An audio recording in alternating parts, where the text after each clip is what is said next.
ورحمة الله وبركاته.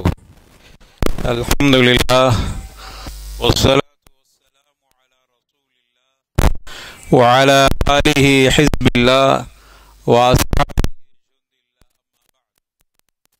أعوذ بالله من الشيطان الرجيم. أيها الذين آمنوا اتقوا الله حق تقاته ولا تموتن إلا وأنتم مسلمون. رب اشرح لي صدري ويسر لي أمري واحلل عقدة من لساني يفقهوا قولي. அன்பான சகோதரர்களே, பெரியவர்களே, தாய்மார்களே, அல்லாஹுடைய கிருபையால் நேற்றைய தினத்தில் உறவுகளோடு ஒட்டி வாழ வேண்டும் என்கிற அந்த தலைப்பில் சில செய்திகளை நாம் பகிர்ந்து கொண்டோம். அதனுடைய தொடராக இன்று உறவுகளை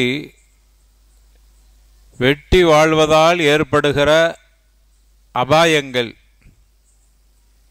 ஒன்று, அல்லாஹுடைய தூதர் ஸல்லல்லாஹு அலைஹி வஸல்லம் அவர்கள் குறிப்பிட்டார்கள், யார் உறவுகளை வெட்டி வாழுகிறார்களோ அவர்களுக்கு சொர்க்கம் இல்லை, அவன் சொர்க்கம் நுழைய மாட்டான் என்று குறிப்பிட்டார். அதே போன்று உறவுகளோடு யார் பகைமையாக இருக்கிறார்களோ அவர்களுக்கு கிடைக்கக்கூடிய ஆபத்துகள் என்று பார்த்தால், அல்லாஹ்வுடைய தூதர் ஸல்லல்லாஹு அலைஹி வஸல்லம் சொல்கிறாங்க, ஆதமுடைய மகனின் அமல்கள் அல்லாஹுடைய பார்வைக்கு ஒவ்வொரு வியாழக்கிழமையும் திங்கட்கிழமையும் கொண்டு வந்து காட்டப்படும். நம்முடைய அமல்களெல்லாம் அல்லாஹுடைய பார்வைக்கு கொண்டு போகப்படும். அல்லாஹ் தெரிந்து கொண்டே அவைகளை பார்வையிடுகிறான். அப்படி பார்வையிடுகிற பொழுது அல்லாஹ் அந்த பாவங்களை மன்னித்து விடுகிறான். ஒவ்வொரு வியாழக்கிழமையும் அதே போன்று திங்கட்கிழமையும் நம்முடைய அமல்கள் அல்லாஹ்வுடைய பார்வைக்கு வருகிற பொழுது பாவங்களை அல்லாஹ் மன்னிக்கிறான். அல்லாஹ்வே இறக்கப்படுறான். இந்த அடியார்கள் மீது அந்த ஒரு வாரத்தில் அவர்கள் செய்த பாவத்தை மன்னித்து விடுகிறாள், சிறு பாவங்களை. ஆனால் 2 பேரை மட்டும் அல்லாஹ் மன்னிப்பது இல்லை. அதில் ஒருவர் இறைவனுக்கு இணை கற்பித்திருக்கிறார். அவருடைய பாவத்தையும் அல்லாஹ்வுடைய சன்னிதானத்தில் காட்டப்படுகிற பொழுது அல்லாஹ் அந்த பாவத்தை மன்னிக்க மாட்டான். இன்னொருத்தர் யார் என்று சொன்னால், ஒபைன அஹீஹி ஷஹ்னா கானத்து பைனஹு ஒபைன அஹீஹி ஷஹ்னா, அவருடைய சகோதரர்களுக்கு மத்தியில் பகைமையாக இருக்கிறாரே அவருடைய பாவத்தையும் அல்லாஹ் மன்னிக்க மாட்டான். அவ்வளோ பெரிய ஒரு பாதிப்பு பாருங்க, எவ்வளோ பெரிய அபாயம் பாருங்க. வாரம் நம்முடைய ஒவ்வொரு வாரமும் 2 தடவை நம்முடைய அமல்கள் அல்லாட்ட எடுத்து காட்டப்படுகிறது. அந்த 2 வாரத்தில் 2 நாளும் நம்முடைய சிறுபாவங்களை அல்லாஹ்வுடைய ரஹ்மத்தால், கருணையால், ஃபதுலால் அல்லாஹ் மன்னித்து விடுகிறான். ஆனால் 2 பேருக்கு மட்டும் மன்னிப்பு கிடைக்கிறது இல்லை. அவர் ஒருவர் ஷிர்க் செய்கிறார். அல்ஹம்துலில்லாஹி ரப்பில் ஆலமீன், நம்ம ஷிர்க் செய்யலை. ஆனால் நம்முடைய உறவுகளோடு நாம் பகைமையாக இருக்கிறோம். இந்த மாதிரி ஒரு ஷஹ்னா இருக்கிற பொழுது அல்லாஹ் அந்த பாவத்தை மன்னிப்பதை தாமதப்படுத்துகிறான். இருந்தாலும் அல்லாஹ் கருணை உள்ளவன். மலக்குகள் அவனுக்கு பாவத்தை எழுதுறாங்க, அல்லாட்ட காட்டுறாங்க, இவன் தன்னுடைய சகோதரனோடு பகையாக இருக்கிறான், இவன் அவளுடைய சகோதரியோடு பகையாக இருக்கிறார், தன்னுடைய தாயோடு பகையாக இருக்கிறார் என்று இப்படி பகைமைகளை எடுத்து பாவம் எழுதப்படுகிற பொழுது அப்பங்கூட அல்லாஹ் கருணை காட்டுறான். என்ன சொல்றான்னா, கொஞ்சம் தாமதியுங்கள், அவனுக்கு பாவமாக எழுதிடாதீங்க, ஒரு காலம் அவன் மன்னிப்பு கேட்கலாம். மன்னிப்பு என்றால் அல்லாஹ்வே மன்னிச்சிருன்னு அர்த்தம் அல்ல, அவர் தன்னுடைய சகோதரோடு உறவை புதுப்பிக்கலாம். அது வரைக்கும் பொறுத்திருங்கள், பாவத்தை எழுதி விடாதீர்கள். அப்போ கூட அல்லாஹ் கருணை காட்டுறான். மன்னிக்கிறது இல்லை, கொஞ்சம் தாமதப்படுத்துகிறான். தாமதப்படுத்தியும் அவன் மன்னிக்க போகவில்லை. அவன் அதை மன்னித்து விட்டு புறம் தள்ளிவிட்டு உறவோடு அவன் ஒட்டி வாழ்வதற்கு விரும்பவில்லை. தன்மானம் தடுக்கிறது அவனுக்கு, அவனுடைய ஈவு அவனை தடுக்கிறது, அவனுடைய பெருமை தடுக்கிறது. நான் எவ்வளோ பெரிய ஆள், அவளோட மூத்தவன், நான் எப்படி போய் அவனிடத்தில் போய் பேசுவது? அவர் வரட்டும், என்கிட்ட பேசட்டும், பார்க்கலாம். ஒரு காலம் அவர் பேச வந்தாலும் இவர் விரும்புறது இல்லை. காரணம், என்னுடைய அந்தஸ்து என்ன, என்னை எப்படியெல்லாம் பேசியிருக்கிறாய், எப்படியெல்லாம் விமர்சனம் செய்திருக்கிறாய். அவர்களுடைய பெருமை அவர்களை உறவாடுவதை விட்டும் தடுக்கிறது. அதனால என்ன ஆபத்து தெரியுமா? அல்லாஹ் தாமதிக்க சொல்கிறார், மலக்குகளே அவன் மீது பாவத்தை எழுவதை விட்டும் தாமதியுங்கள். ஆனாலும் கூட தாமதம் அதையும் தாண்டி அவனுக்கு பாவம் எழுதப்படுகிறது, அல்லாஹ் மன்னிப்பதில்லை. எவ்வளோ பெரிய ஆபத்து பாருங்க. சாதாரணமாக நினைக்கிறோம், என்னுடைய சகோதரன், என்னுடைய சகோதரி, என் குடும்பத்தை சார்ந்தவர்கள், இவர்கள்ட்ட நம்ம எவ்வளோ பகமை பாராட்டி கொண்டிருக்கிறோம். சிறிய சிறிய விஷயங்கள் நமக்கு பெரிய பகமையாக தெரிகிறது. சின்ன கொடுக்கல் வாங்கல்ல பெரிய பகமை. அதை விட்டு கொடுத்து போகலாம், சகிப்புத்தன்மையாக அதை எடுத்துக்கொள்ளலாம். இந்த அபாயங்களை புரிகிற பொழுதுதான் அந்த எண்ணம் நமக்கு வரும். அதனால தான் ரசூலுல்லாஹ் அதையெல்லாம் சுட்டி காட்டுறாங்க. இவ்வளவு பெரிய ஆபத்து இருக்கிறது என்று நினைக்கிற பொழுது நாம் மன்னிச்சுடுறோம், போ, அதை பற்றி பிரச்சனை இல்லை. நாம் அவர் எவ்வளவு பெரிய சிறியவராக இருக்கலாம், நான் எவ்வளவு பெரிய ஆளாக இருக்கலாம், ஆனால் அல்லாஹ் என்னை மன்னிக்க வேண்டும் என்கிற எண்ணம் வந்து விட்டால் நாம் மன்னிச்சுட்டு போயிடுவோம். இது அபூபக்கர் ரலியல்லாஹு அன்ஹு உங்களுக்கு தெரிந்த வரலாறாக இருக்குன்னு நினைக்கிறேன். அபூபக்கர் ரலியல்லாஹு அன்ஹு அப்படித்தானே செஞ்சாங்க. அபூபக்கர் ரலியல்லாஹு அன்ஹு அவர்கள் மிஸ்தஹை மன்னிக்க இல்லையா? எவ்வளவு பெரிய குற்றம் செய்தவர். தன்னுடைய மகள் ஆயிஷாவை பற்றி அவதூறாக பேசியவரில் ஒருவர். அல்லாஹ் குர்ஆன்ல சொல்லி காட்டுகிறான், அவர்களுக்கு தண்டனை இருப்பதாக சொல்லி காட்டுகிறான். அந்த செய்தி நாம் சூரத்து நூறுல ஓதி பார்க்கிறோம்.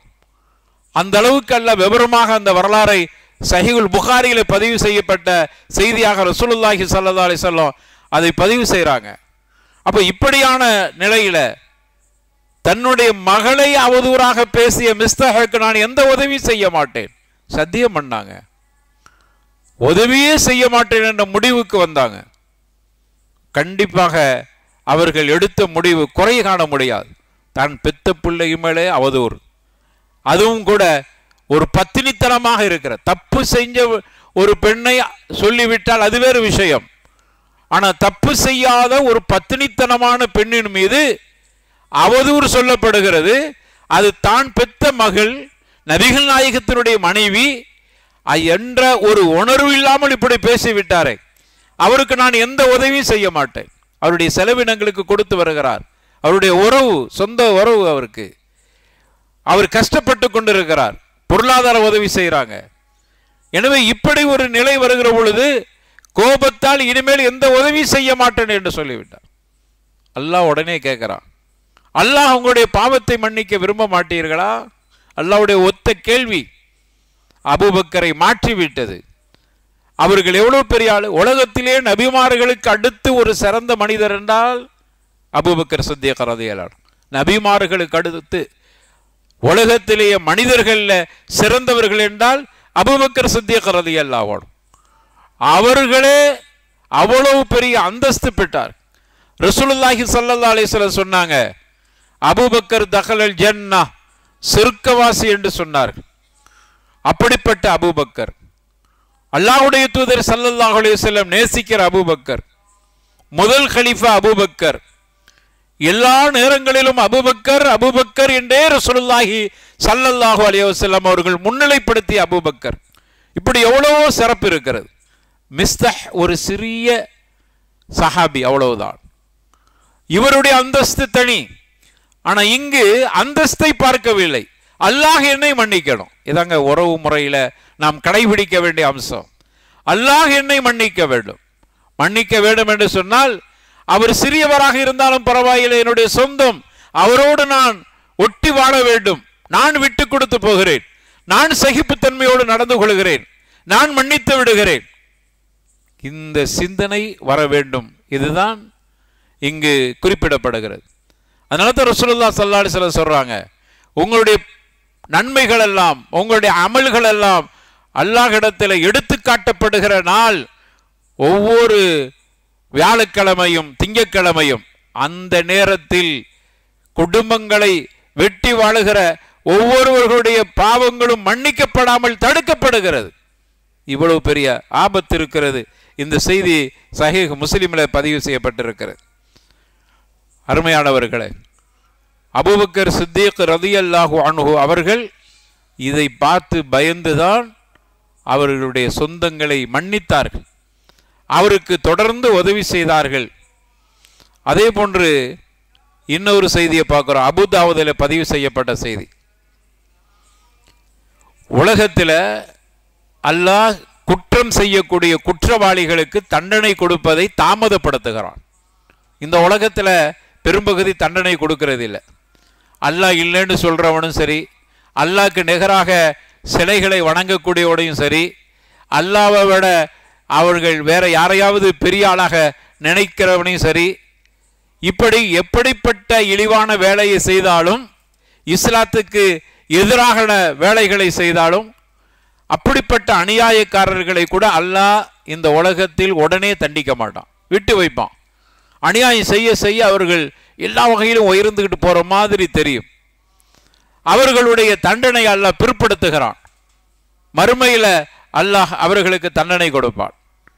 ரசூலுல்லாஹி ஸல்லல்லாஹு அலைஹி வஸல்லம் சொல்றாங்க, மா மின் தன்பின் அஜ்தரு ஐயு அஜ்ஜில் அல்லாஹு தஆலா லிசாஹிபிஹி அல் உகூபத ஃபித் துனியா. ஆனா ஒரு பாவத்துக்கு மட்டும் துனியாவுலயே அதிவேகமாக தஅஜீலன் தீவிரப்படுத்தி தண்டனையை கொடுத்து விடுகிறான். உலகத்தில் தண்டனை கொடுப்பதை தாமதப்படுத்துகிறான் அல்லாஹ். ஒரு பாவத்தை மட்டும் அல்லாஹ் ரப்பல் ஆலமீன் இந்த உலகத்திலேயே தண்டித்து விடுகிறான். ஏனென்றால் என்ன பாவம் அது? அந்த பாவம் குடும்பங்கள், குடும்ப உறவுகளை வெட்டி வாழுகிறார்களே, அவர்களை அல்லாஹ் விரைவாக உலகத்திலேயே தண்டித்து விடுகிறான். சரி, உலகத்தில் தண்டிச்சுன்னா முடிஞ்சிருச்சுன்னு அர்த்தம் அல்ல. மா யத்தகிரு லஹு ஃபில் ஆகிரா, ஆகிரத்தில் அவருடைய குற்றத்தை சேமித்து வைத்து அல்லாஹ் அவருக்கு தண்டனை கொடுக்கிறான். ஆகிரத்திலும் தண்டனை கிடைக்கும், இரட்டை தண்டனை. ஒரு தண்டனை துனியாவிலேயே கிடைக்கிறது, ஏதாவது ஒரு சிக்கலை அல்லாஹ் உருவாக்கி விடுவான். தண்டனைன்னா அவருக்கு ஏதோ ஒரு நெருக்கடியான நிலையை உருவாக்கிடுவான். அல்லது அவருடைய நெருங்கிய உறவுகள், இவர் ஒரு உறவை பகைத்திருப்பார், இன்னொரு உறவோடு உறவாடி கொண்டிருப்பார். அந்த உறவு இவருக்கு அவசியமான உறவா இருக்கும். அல்லாஹ் விரைவாக தண்டிக்க விடுமானால் அந்த அவசியமான உறவை இவருக்கு பகையை உருவாக்கி விடுவான். அதனால் இவர் கைசேதப்படுவார், கஷ்டப்படுவார். இந்த உறவு நமக்கு தேவையான உறவு, ஆனால் அந்த உறவு நம்மை பகைக்கிறதே. ஆனால் இவர் ஒரு உறவை தேவையில்லை என்று பகைத்தார். அல்லாஹ் விரைவாக தண்டனையை இந்த உலகத்திலேயே கொடுத்து விடுகிறான். நபிகள் நாயகம் ஸல்லல்லாஹு அலைஹி வஸல்லம் இப்படி எச்சரிக்கை செய்தார். எனவே உறவை பேணுதல் என்பது அது மிகவும் வலியுறுத்தப்பட்ட செய்தியாக இருக்கிறது, ஈமானோடு சம்பந்தப்பட்டதாக இருக்கிறது, அல்லாஹுடைய நேசத்துக்குரியதாக இருக்கிறது. யாரெல்லாம் உறவை வெட்டி வாழுகிறார்களோ அவர்கள் நஷ்டவாளிகளாக இருக்கிறார். அல்லாஹ் கேட்கிறான், ஃபஹல் அஸைத்தும் இன் தவல்லைத்தும் அன் துஃப்ஸிது ஃபில் அர்தி வதுகத்திஉ அர்ஹாமக்கும் உலாயிக அல்லதீன லஅனஹுமுல்லாஹு ஃபஅஸம்மஹும் வஅமா அப்சாரஹும். ரப்புல் ஆலமீன் இப்படியே சொல்லி காட்டுகிறான். நீங்க முயற்சி செய்கிறீர்களா? ஃபல் அஸைத்தும், அல்லாஹ் கேட்கிறான். நீங்க முயன்று கொண்டிருக்கிறீர்களா? புறக்கணித்து செல்வது, பூமியில குழப்பங்களை விளைவிப்பது. எங்கெல்லாம் குழப்பத்தை உலகத்தில் செய்யக்கூடியவர்கள் குழப்பவாதிகள் என்று சொல்கிறானோ அந்த இடத்திலும் பாருங்க, கத்திஉ அர்ஹாமக்கும், குடும்ப உறவுகளை துண்டித்தவர்கள். குடும்ப உறவுகளை துண்டிக்கக்கூடியவர்களை உலகத்தில் குழப்பம் செய்யவர்களோடு அல்லாஹ் ஒப்பிட்டு சொல்லுகிறான். குர்ஆன்ல இன்னொரு இடத்தில் அப்படித்தான் சொல்லுகிறான், துஃப்ஸிது ஃபில் அர்த், பூமியிலே குழப்பம் விளைவிக்கக்கூடியவர்கள்.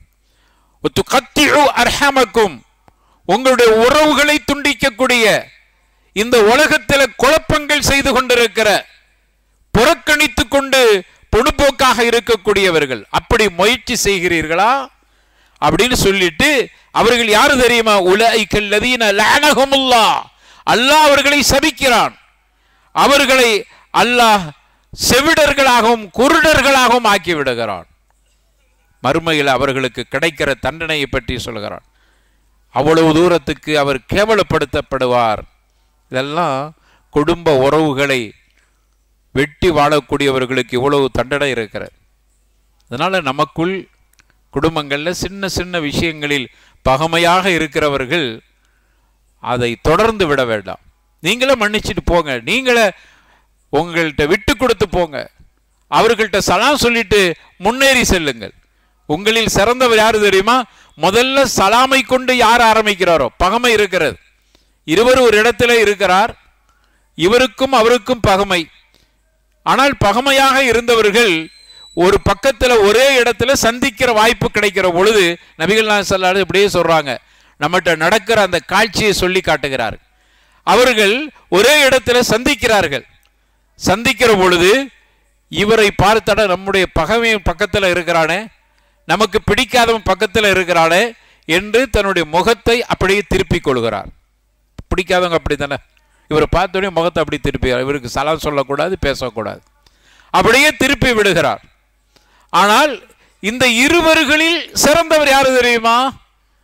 யாரு முதல்ல சலாமை கொண்டு ஆரம்பிக்கிறார். அப்படி திரும்பினாலும் கூட இவர் நம்ம விடக்கூடாது, அவன் பாட்டுக்கு முகத்தை வெட்டிட்டு போகட்டுமே, நம்ம போய் உட்கார்ந்து அஸ்ஸலாமு அலைக்கும் வரஹ்மத்துல்லாஹி பரக்காத்துஹு என்று யார் ஆரம்பிக்கிறாரோ, முதல்ல ஆரம்பிக்கிறாரோ சலாமை கொண்டு, அவரை இவரை விட சிறந்தவர். இவர் நினைக்கலாம், அவரை பார்த்து நான் முகத்தை வெட்டி கொண்டேன், ஏன்னா நான் பெரிய ஆளு, நான் எவ்வளவு பெரிய ஆளு, அவனை கேவலப்படுத்திட்டேன், அவனை அசிங்கப்படுத்திட்டேன், அவனை நான் மதிக்க இல்லை, எனவே என்னுடைய பெருமையை தக்க வைத்துக் கொண்டேன் என்று இவன் நினைக்கிறான். ஆனா ரசூலுல்லாஹி ஸல்லல்லாஹு அலைஹி வஸல்லம் சொல்றாங்க, இவர்கள் இருவர்களில் சிறந்தவன் யார் இதையெல்லாம் புறம் தள்ளி அவரை பார்த்து சலாம் சொல்லி அவர் உறவை புதுப்பிக்கிறாரே, அவர்தான் சிறந்தவர். அப்ப இந்த சிறப்பு தான் நமக்கு தேவை. நம்ம போவோம் அவர்களுடைய வீடுகளை, நம்முடைய சொந்தங்கள் அவர்கள் எல்லாம் நம்முடைய இரத்த உறவுகள், அவருடைய வீட்டை தட்டுவோம், அவர்கள்ட்ட போய் நாமே சலாம் சொல்லி அவர்களோடு உறவை புதுப்பித்துக் கொள்வோம். காரணம், எங்களுக்கு இஸ்லாம் இப்படி சொல்லி தருகிறது. நம்முடைய பெருமை எல்லாத்தையும் கீழே போட்டுருவோம். ஏனென்றால் ஒவ்வொரு வாரமும் வியாழன் திங்களிலே நம்முடைய அமல்கள் எடுத்து காட்டப்படுகிற பொழுது பகைமையாக இருந்த காரணத்தால் புறக்கணிக்கப்படுகிறோம், மன்னிப்பதை விட்டும் தாமதப்படுத்தப்படுகிறோம். எவ்வளவு பெரிய ஆபத்து அது. இந்த செய்தியை மட்டும் நாம் அச்சத்தோடு அதை அணுகிற பொழுது இங்கு பெருமை நமக்கு வராது, விட்டு கொடுக்கிற சகிப்புத்தன்மை வந்துவிடும். உறவுகள் என்பது சாதாரணமானவர் அல்ல, அல்லாஹுடைய சுஜ்னா, அது அல்லாஹுடைய கிளை, அல்லாஹோடு தொடர்புடையது. எனவே அந்த உறவுக்கும் நமக்கு மத்தியில இப்படியான நெருக்கம் வர வேண்டும். அருமையானவர்களே, அந்த உறவுகளிலே பிரதான உறவு எந்த உறவு என்றால் பெற்றோர் என்கிற உறவு. இப்போ உறவுண்டா யாரு? முதன்மையான உறவு பெற்றோர் என்கிற உறவு. பெற்றோரில் முதன்மையான ஒரு தாய்.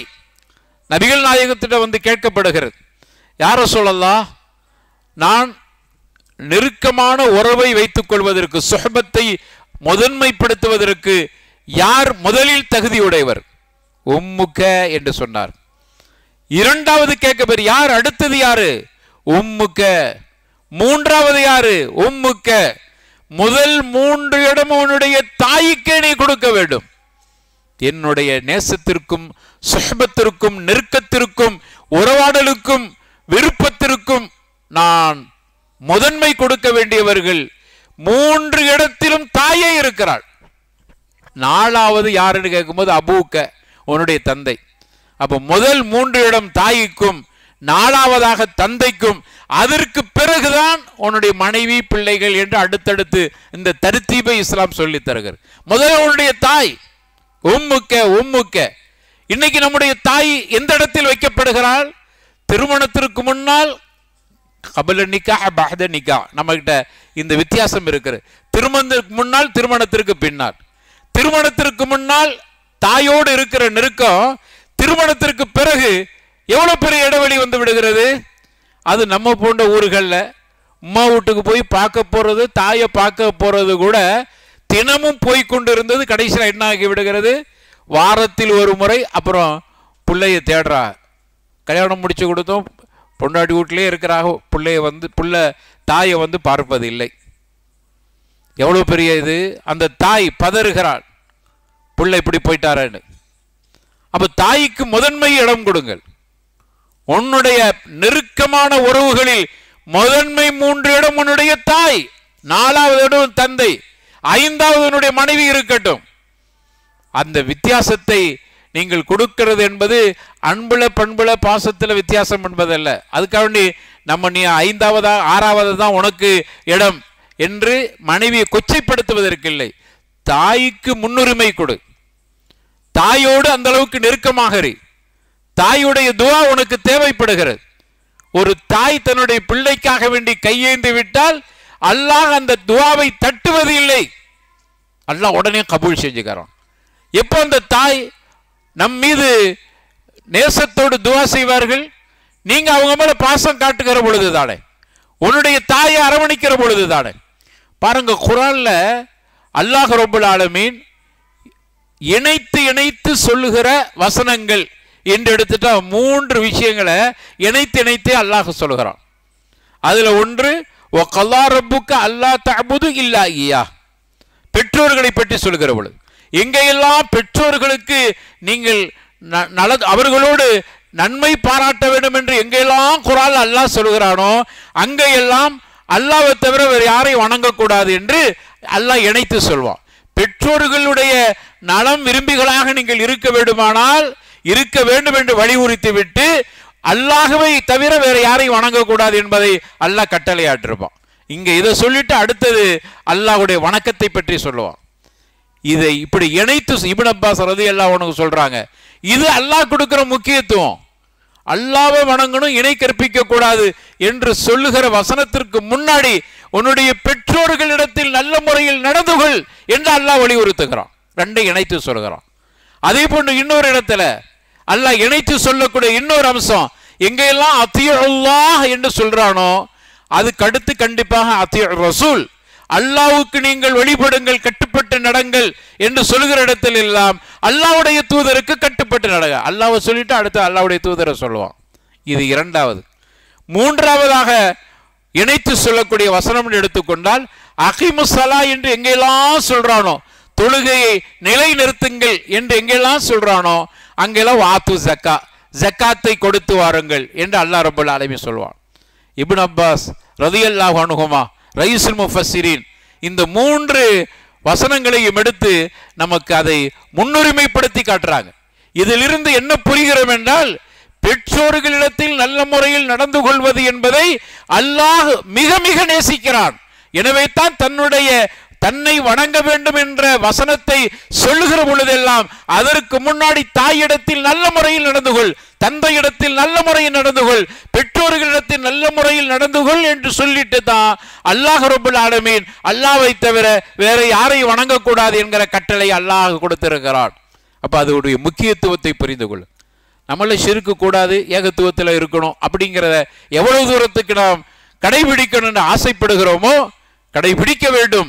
அதே போன்று உன்னுடைய பெற்றோர்களிடத்தில் நல்ல முறையில் நடந்து கொள்ளுங்கள் என்கிறது அதற்கு முன்னாடி சொல்லப்பட்டிருக்கிறது. அதை வசதியா மறந்துடுறோம். அப்போ பெற்றோர்கள் அந்த இடத்தில் கொண்டு வந்த முதல் நம்முடைய உறவுகளில் முதன்மையானவர்கள், முன்னிலைப்படுத்தப்பட வேண்டியவர்கள் நமது பெற்றோர்கள். அவர்களுடைய மனம் கோன்ற மாதிரி நடந்து விடக்கூடாது. அவர்களுடைய துஆவுக்கு பாத்திரமானவர்களாக நாம் இருக்க வேண்டும். கண்டிப்பாக ஒரு தாய் தன்னுடைய பிள்ளைக்காக வேண்டி நன்மையை நாடி துஆ செய்வார். எல்லா நபிமார்களும் தன்னுடைய பெற்றோர்களுக்காக வேண்டி துஆ செஞ்சிருக்கிறாங்க. நூஹ் அலைஹிஸ்ஸலாத்து வஸ்ஸலாம் ரப்பியக்ஃபிர்லி வலிவாலிதைய, இப்ராஹிம் அலைஹிஸ்ஸலாத்து வஸ்ஸலாம் யா அபதி லா தஅபுதி ஷைத்தான், ஈசா, யஹ்யா என்று இப்படி எல்லா நபிமார்களும் பெற்றோர்களை முதன்மைப்படுத்தி இருக்கிறார்கள். பெற்றோர்களுக்காக வேண்டி துஆ செஞ்சிருக்கிறாங்க. பெற்றோர்களுடைய மறுமை வாழுக்காக வேண்டி கவலைப்பட்டிருக்கிறாங்க. மறுமை வாழுக்காக வேண்டி கவலைப்படுகிற அவர்கள் துனியாவுடைய வாழ்க்கைக்கு எவ்வளவு கவலைப்பட்டிருப்பாங்க. அதான் முதன்மை. அதுக்கு அடுத்தது மறுமை வாழ்க்கை. அப்ப இப்படி பார்க்கிற பொழுது நபிமார்களுடைய சுண்ணாவாக இருக்கிறது பெற்றோர்களிடத்தில் நல்ல முறையில் நடந்து கொள்ள வேண்டும் என்பது. எனவே இந்த அடிப்படையில் நமக்கு வலியுறுத்தப்பட்டிருக்கிறது. ரசூலுல்லாஹ்ட்ட கேட்கப்படுகிறது, ஐயுல் அமலி அஹப்பு இலல்லாஹி தஆலா, அல்லாஹ்வுக்கு மிக விருப்பமான ஒரு அமலை சொல்லுங்கள் யா ரசூலல்லாஹ். அல்லாஹ்வுடைய தூதர் சொன்னாங்க அஸ்ஸலா அப்படின்னாங்க. அஸ்ஸலாத்து அலா வக்திஹா, தொழுகையை அதனுடைய முதன்மை நேரத்தில் தொழ வேண்டும் சொல்லிட்டு சும்மா அடுத்து எதுன்னு கேட்கும்போது பிர்ருல் வாலிதைன்னு சொன்னாங்க. தொழுகைக்கு அடுத்து பெற்றோர்கள்ட்ட நல்ல முறையில் நடந்து கொள், பிர்ருல் வாலிதைன். அல்லாஹ்வுடைய தூதர் ஸல்லல்லாஹு அலைஹி வஸல்லம் வலியுறுத்தி சொன்னார். அதுதான் அல்லாஹ்வுக்கு அமல்களிலே நேசமானது. பெற்றோர்கள்ட்ட நல்ல முறையில் நடந்து கொள்ளுங்கள் என்பதை அது ஒரு அமலாக பார்க்கப்படுகிறது. அதுவும் அல்லாஹ்வுக்கு நேசத்திற்குரிய அமலாக கருதப்படுகிறது. ஒரு மனிதர் ரசூலுல்லாஹி ஸல்லல்லாஹு அலைஹி வஸல்லம் அவருடைய காலத்தில் போருக்காக வேண்டி பெயர் கொடுத்த மனிதர். அல்லாஹ்வுடைய தூதர் ஸல்லல்லாஹு அலைஹி வஸல்லம் அவர்கள்ட்ட வர்றார். வந்த உடனே அல்லாஹ்வுடைய தூதர் ஸல்லல்லாஹு அலைஹி வஸல்லத்திட்ட சொல்றார், யார சொல்ல, என்னுடைய தாய், அவங்கள பராமரிக்கிறதுக்கு ஆள் தேவைப்படுகிறது. நான் உங்களிடத்தில் போருக்கு பெயர் கொடுத்திருக்கிறேன். எதை முதன்மைப்படுத்த வேண்டும்?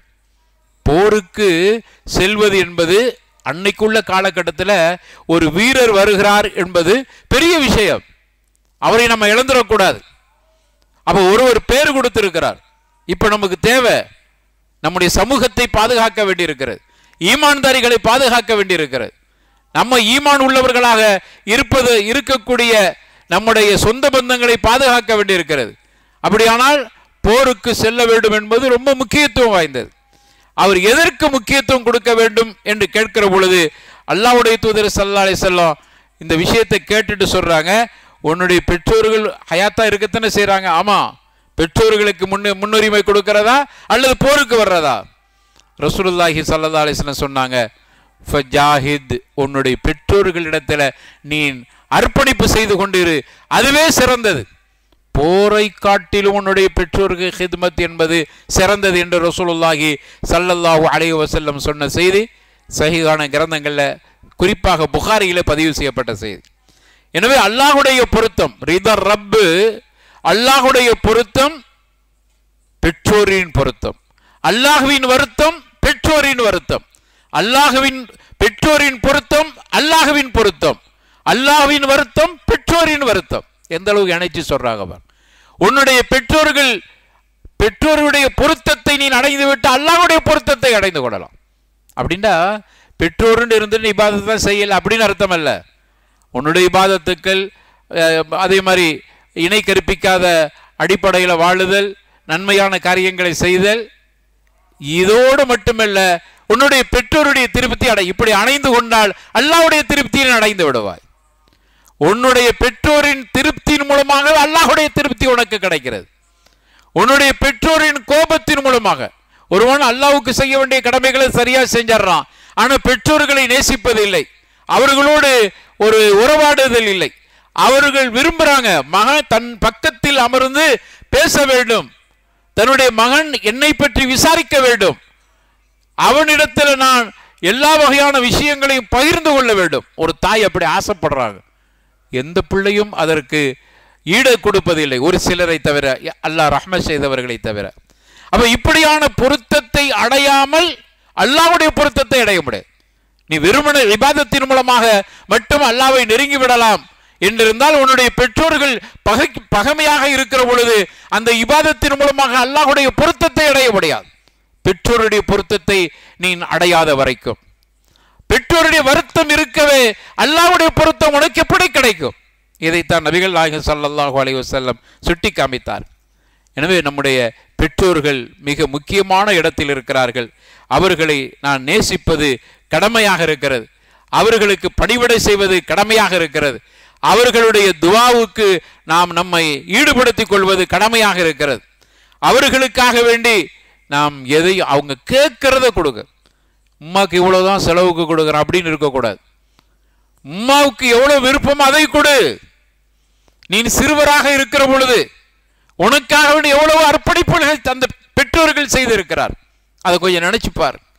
உன்னுடைய தாய் எவ்வளவு தூரத்துக்கு உன்னை ஆளாக்கி இருக்கிறார். அடைந்த பிறகு பெற்றோர்கள் மதிக்கப்படாமல் ஆகிவிடுகிறார். இன்னும் சொல்ல வேண்டுமானால் பல நேரங்களில் வயது முதிர்ந்த பெற்றோர்கள் அனாதைக்கப்படுகிறார்கள் பிள்ளைகளால். எல்லாம் இப்படித்தான் நம்ம கேள்விப்பட்டிருக்கிறோம்.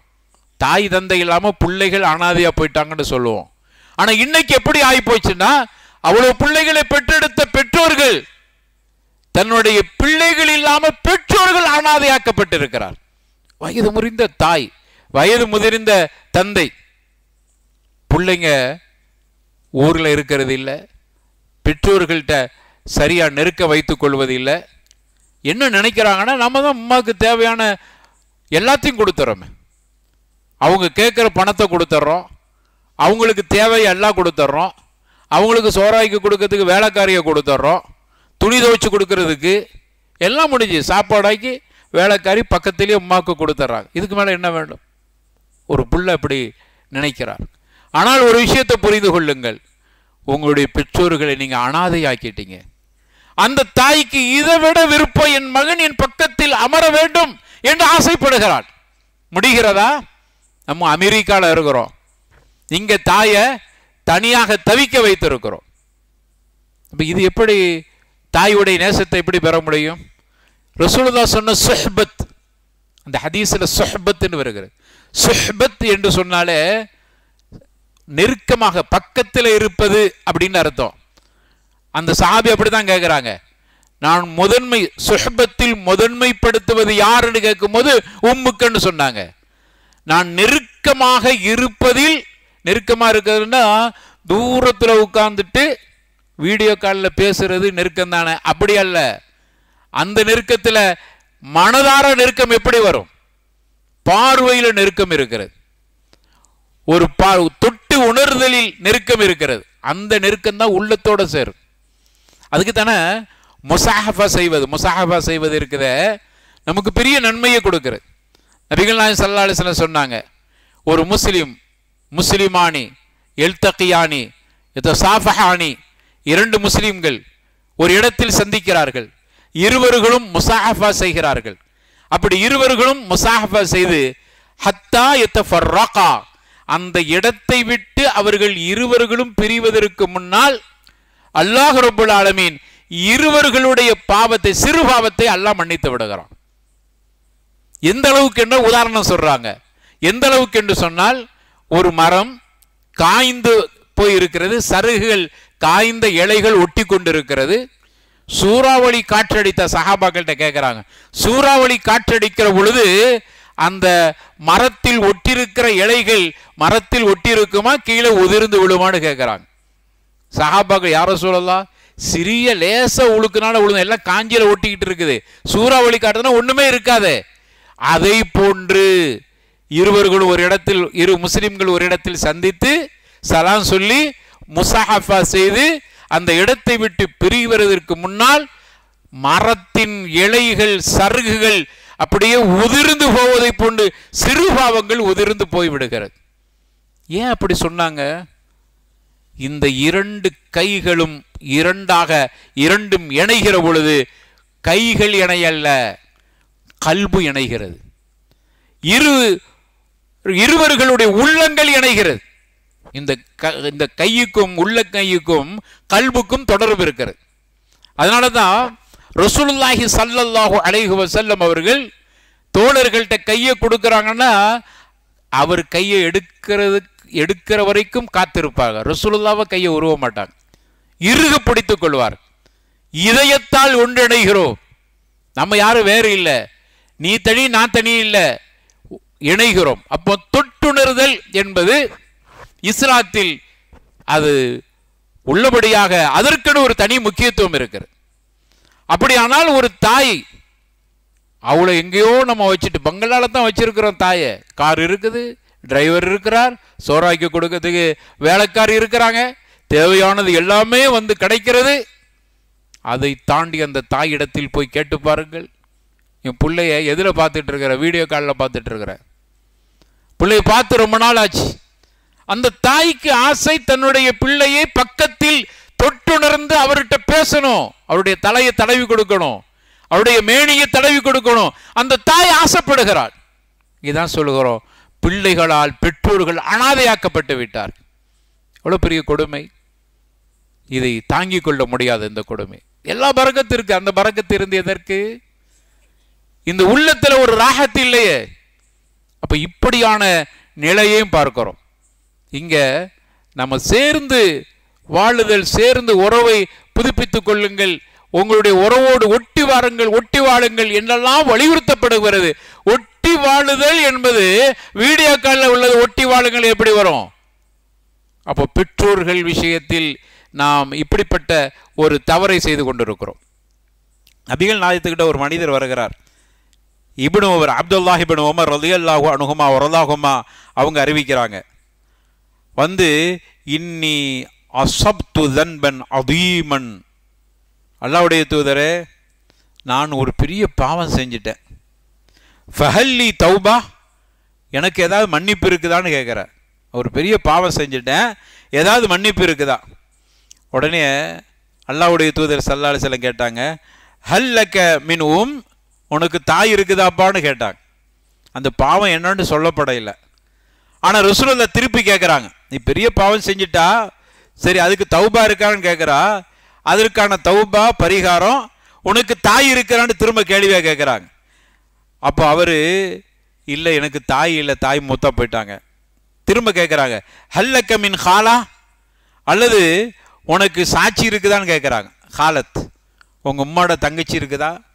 ஹாலத்து சாட்சிக்கு சொல்லலாம், பெருமாவுக்கு சொல்லலாம், உம்மாவோட லாத்தாவுக்கு சொல்லலாம், தங்கச்சிக்கு சொல்லலாம். அப்போ உங்களுடைய தாயின் சகோதரி இருக்கிறாங்களா? உடனே அவர் சில நாம், ஆமாம் இருக்கிறாங்க. ஃபபிர்ரஹா, அவள்கிட்ட நல்ல முறையில் நடந்துக்க, அல்லாஹ் மன்னிச்சிருவான், அல்லாஹ் இறக்கப்படுறான் அவன் மேலே. உன்னுடைய தாய்க்கு நீ செய்கிற பணிவிடை, தாயுடைய அந்தஸ்துல காலத்து இருக்கிறாள். உங்களுடைய சாட்சியோ பெருமாவோ உங்களுடைய தாயுடைய மன்சில் இருக்கிற அந்தஸ்துல இருக்கிறா. எனவே அவளுக்கு நல்ல அவளோடு உறவாடு. பிர்ருண்டால அவள்கிட்ட நன்மை செய்யண்டா, அவளுக்கு பக்கத்தில் போய் உட்கார்றதா அவளுக்கு இப்போ தேவை. ஒரு தாய்கிட்ட போய் கேளுங்க, என் பிள்ளை என்கிட்ட அழகா பேசுனா, அன்பா பேசுனா போதும்பாங்க. நம்மகிட்ட பெருசா ஒன்று எதிர்பார்க்க மாட்டாங்க. நம்மகிட்ட நாம அவங்கள்ட்ட அன்பா பேசணும் என்பதைத்தான் எதிர்பார்க்கிறோம். இப்போ பிர்ரஹாண்டாங்க, நீ அவள்கிட்ட நல்ல உம்மாவுடைய அந்தஸ்தில் இருக்கக்கூடியவங்க, தாயோட இல்லை, உன்னுடைய அந்த பாவத்திற்கு அதுவே பரிகாரம். அல்லாஹ் உன் மீது கருணை காட்டி அல்லாஹ் மன்னிக்கிறான். அந்த தாய் என்ன செய்வாங்க, அல்லது தாயுடைய அந்தஸ்தில் இருக்கிறவங்க என்ன செய்வாங்க, உனக்காக துவா செய்வாங்க, அல்லாஹ் என் பிள்ளைக்கு எல்லா சிறப்பையும் கொடு. அதனால் ஒரு தாய் துவா செய்ய போறாங்க, வேற என்ன செஞ்சிருவாங்க? அது அல்லாஹ் அதை கருணையோடு ஏற்றுக்கொள்கிறான். இவ்வளவு பெரிய சிறப்பு இருக்கு. திருமீதியில் இந்த செய்தி பதிவு செய்யப்படும். இமாம் அல்பானி இதை சஹீஹாக இந்த ஹதீஸை பதிவு செஞ்சிருக்கிறாங்க. எனவே அருமையானவர்களை, இப்படிப்பட்ட ஒரு நிலை பெற்றோர்களுடைய நிலை இன்னைக்கு உள்ள காலகட்டத்தில் இருக்கிறது. ஏன்னா இந்த வகையிலையும் தாயை நாம் கொச்சைப்படுத்துகிறோம், நோவினைப்படுத்துகிறோம். அது மிகப்பெரிய ஒரு பாவமாக இருக்கு. ரசூலுல்லாஹி ஸல்லல்லாஹு அலைஹி வஸல்லம் சொல்லும்போது அக்பருல் கபாயிர்னாங்க, பாவங்களில் பெரும் பாவம். பெரும் பாவங்களுடைய வரிசையாக சொல்லுகிற பொழுது உக்கூக்குல் வாலிதைன், பெற்றோர்களை கொடுமைப்படுத்துதல், அவர்களை நோவினைப்படுத்துதல், அவர்களை தொல்லைப்படுத்துதல், அவருடைய மனசு நோகிற மாதிரி நடத்து. பெற்றோரை சீ என்று கூட சொல்லக்கூடாது. குர்ஆன் சொல்லுது, சீ என்கிற வார்த்தை கூட அந்த பெற்றோரை நீ கொச்சப்படுத்தி விட்டால், நோவினப்படுத்தி விட்டாய். உன்னுடைய தாய் தந்தை என்று சொல்லக்கூடியவர்கள் அவ்வளோ பெரிய மன்சில் இருக்கிறாங்க, அவ்வளோ பெரிய இடத்துல இஸ்லாம் பார்க்கிறது, அவர்களை அந்த இடத்துல வைத்திருக்கிறது. எனவே நீ என்ன அமல் செய்தாலும் சரி, உன்னுடைய அமல் கபூல் செய்யப்பட வேண்டுமானால் உன்னுடைய தாயுடைய துவா இருக்கணும், தந்தையுடைய துவா இருக்கணும். தாயும் தந்தையும் பகைத்து விட்டு நீ எத்தனை தடவை உம்ரா போனாலும் அது செல்லுபடியாகாது, அல்லாஹ் ஏற்றுக்கொள்ள மாட்டான். இங்க தாயை நோவினப்படுத்தி இருக்கிறாய், தாயுடைய மனசை நீ மிகப்பெரிய பாதிப்புக்குள்ளாக்கி இருக்கிறாய். அப்படியானால் அந்த இபாதத்துகளுக்கு எந்த மரியாதையும் இல்லாமல் ஆகிவிடுகிறது. எனவே தாய் அனாதையாக்கப்படுவதிலிருந்து நாம் பாதுகாத்து கொள்ள வேண்டும். மனைவி வந்த பிறகு தாயை வைக்கிற இடம் வேற, மனைவியை வைக்கிற இடம் வேற. நீங்கள் மனைவி மேலே பாசமாயிருங்க, அன்பாயிருங்க. இஸ்லாம் அன்பா இருக்க சொல்லுது. அவளுக்கு கொடுக்க வேண்டிய அந்த தாய் மனைவிக்கு கொடுக்க வேண்டிய எல்லாத்தையும் கொடுங்க. அவளுக்கு கொடுக்க வேண்டிய அன்பை கண்டிப்பாக கொடுக்க வேண்டும். ஆனால் எந்த வகையிலும் உங்களுடைய தாய் குறை வைக்கப்படக்கூடாது. உங்களுடைய மனைவியுடைய பாசம் தாயுடைய பாசத்தை குறைத்து விடக்கூடாது. அப்படியானால் அவ்வளவு தூரத்துக்கு உன்னுடைய தாயை நீ நேசிக்க வேண்டும். உன்னுடைய தாய் அந்த அளவுக்கு பாதுகாக்கப்பட வேண்டியவள். தந்தையும் அதே இடத்தில் இருக்கிறார். ஏன்னா தாய்க்கு நபிகள் நாயகம் ரசூலுல்லாஹி ஸல்லல்லாஹு அலைஹி வஸல்லம் முதல் 3 இடத்தை கொடுத்துட்டு அடுத்து 4வது தந்தைக்கு கொடுத்துருக்கிறார். வேற யாருக்கும் முதன்மை இடம் இல்லை. அப்போ அவர்கள் எவ்வளவு தூரத்துக்கு நாம் நேசத்திற்குரியவராகி அவர்கள்ட்ட எந்த அளவுக்கு நம்ம ஒட்டி இருக்க வேண்டும். அவர்களுக்கு கொடுப்பதில் கணக்கு பார்த்தல் கூடாது. தாய் கேட்கறத கொடுங்க. நம்மகிட்ட பரக்கத்தை அவங்கள தாயை பொறுத்த வரையில் அவர்களும் நம்முடைய தேவையை நம்முடைய செலவினங்களை எல்லாம் உணர்ந்து தான் நடந்து கொள்ள வேண்டும், நடந்து கொள்வார்கள். ஆனால் அவர்களுக்கு நீ திருத்தம் செய்வதை விட நீ ஒழுங்கா முதல்ல நட. உன் தாய்கிட்ட நீ அந்த அளவுக்கு பாசமா நடந்துக்க. அப்படி நடக்கிற பொழுது அந்த தாயுடைய துவா கண்டிப்பாக அல்லாஹ்விடத்தில் ஏற்றுக்கொள்ளப்படும், கபூல் செய்யப்படும். தாய் பதுவா செஞ்சாங்கன்னு வைங்க, பதுவா செய்ய மாட்டாங்க லேசுக்குள்ள. ஆனால் பதுவா செஞ்சாங்கன்னு வைங்க, இந்த உலகத்திலேயே உடனடி தண்டனை. நபிகள் நாயகம் ஸல்லல்லாஹு அலைஹி வஸல்லம் சொன்னாங்க, ஒரு பிள்ளைக்கும் தாய்க்கும் மத்தியில் உண்டான தாயை நோவினப்படுத்தக்கூடிய பெற்றோரை நோவினப்படுத்தக்கூடிய பிள்ளைகளுக்கு கொடுக்கப்படுகிற தண்டனை உடனடியாக இந்த உலகத்திலேயே கொடுக்கப்பட்டுவிடும். உன் தாயை நீ கொடுமைப்படுத்தினால், உன் தந்தையை நீ கொடுமைப்படுத்தினால், உன்னுடைய பிள்ளைகள் இந்த உலகத்திலேயே நீ அதே போன்று உன்னுடைய பிள்ளையால் வெறுக்கப்படுவா. இதான் அதுக்கு அல்லாஹ் உடனுக்குடன் கொடுத்து விடுகிறான். அப்போ இதை கவனத்தில் வைத்து கொள்ள வேண்டும். நம்முடைய பெற்றோர்கள் அவ்வளோ பெரிய ஒரு இடத்தில் இருக்கிறார்கள். அவர்கள் தான் நம்முடைய உறவுகளில் முதன்மையானவர்களாக இருக்கிறார். அப்படியானால் பெற்றோர்கள் எப்படி இருக்கணும், அதுக்கும் இருக்கிற பிள்ளைகளை எப்படி வளர்க்கணும், பிள்ளைகள் விஷயத்தில் பெற்றோர்கள் எப்படி பிள்ளைகளை வார்த்தெடுத்திருக்கிறாங்க. ஒழுங்காக நீங்கள் பிள்ளைகளை வளர்க்க இல்லைங்கிறதும் அங்கே கோளாறு. அதையும் நம்ம சுட்டி காட்ட விரும்புகிறோமா இல்லையா? நீங்கள் நடக்கிறதை பார்த்து தானே உங்கள் பிள்ளைகள் நடப்பார். இங்கே இதையும் பேச வேண்டி இருக்கிறது. பிள்ளைகள் பெற்றோர்கள்ட்ட சரியாக நடக்க இல்லை என்கிற ஒரு பக்கம் பார்வை இருந்தாலும் அந்த பார்வையோடு நம்ம நிறுத்திட்டு போக முடியாது. உன் பிள்ளை இந்த அளவுக்கு ஆனதற்கு காரணமே அந்த தாய் தந்தைகிட்ட இருந்து தான் இந்த புள்ள படிக்கிறார். ஏனென்றால் நீங்க உங்க பெற்றோர்கள்ட்ட எப்படி நடந்து கொண்டீர்கள், துனியாவிலே அந்த ஒரு பாதிப்பை அந்த கடன் துனியாவிலேயே நிறைவேற்றப்பட்டு விடுகிறது. அதனால பெற்றோர்கள் முதல்ல எப்படி இருக்க வேண்டும். இந்த பிள்ளைகள் வளர்ப்பு என்று சொல்கிற பொழுதெல்லாம் நம்ம எல்லாம் பிள்ளைகளையே குறை சொல்லுவோம். பிள்ளை இப்படி இருக்கிறான், அங்கே போகிறான், இங்கே போகிறான், அதை பார்க்குறான், இதை பார்க்குறான். ஆனால் முதல் சரியான பார்வை என்னன்னா, பெற்றோர்கள் தான் இங்கே முதல்ல குறை சொல்லப்பட வேண்டியவர்களாக இருக்கிறோம். நீங்கள் சரியா இல்லை, அதனால தான் உங்கள் பிள்ளை சரியா இல்லை.